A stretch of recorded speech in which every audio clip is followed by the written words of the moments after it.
தனியார் வங்கி ஒன்றின் ஏடிஎம் மையங்களிலிருந்து தரவுகள் திருடப்பட்டதாக எழுந்த சந்தேகத்தை அடுத்து பாரத ஸ்டேட் வங்கி 6 லட்சம் வாடிக்கையாளர்களின் ஏடிஎம் கார்டுகளை முடக்கியிருக்கிறது. ஏடிஎம் மையங்களில் நடைபெற்ற பரிவர்த்தனைகளில் சந்தேகத்திற்கு இடமான நடவடிக்கைகள் கண்டறியப்பட்டதாலும் மால்வேர் பாதிப்புகள் ஏற்பட்டதாலும் முன்னெச்சரிக்கை நடவடிக்கையாக ஏடிஎம் கார்டுகளை முடக்கியதாக பாரத ஸ்டேட் வங்கி விளக்கமளித்திருக்கிறது. விரைவில் புதிய டெபிட் கார்டுகள் வழங்கப்படும் எனவும் தெரிவிக்கப்பட்டுள்ளது. மற்ற தனியார் மற்றும் பொதுத்துறை வங்கிகளும் தங்கள் வாடிக்கையாளர்களை பின் எனப்படும் பாதுகாப்பு எண்ணை மாற்றும்படி அறிவுறுத்தியுள்ளன. பாதுகாப்பு காரணங்களுக்காக மற்ற வங்கி ஏடிஎம் மையங்களை பயன்படுத்த வேண்டாம் என கூறப்பட்டுள்ளது.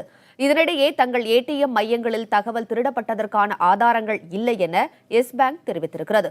தரவுகள் திருட்டு சந்தேகத்திற்கு இடமான பரிவர்த்தனைகள் குறித்து தகவல் கிடைத்ததாகவும் அது தொடர்பாக நடவடிக்கை எடுத்து வருவதாகவும் ரிசர்வ் வங்கி கூறியிருக்கிறது.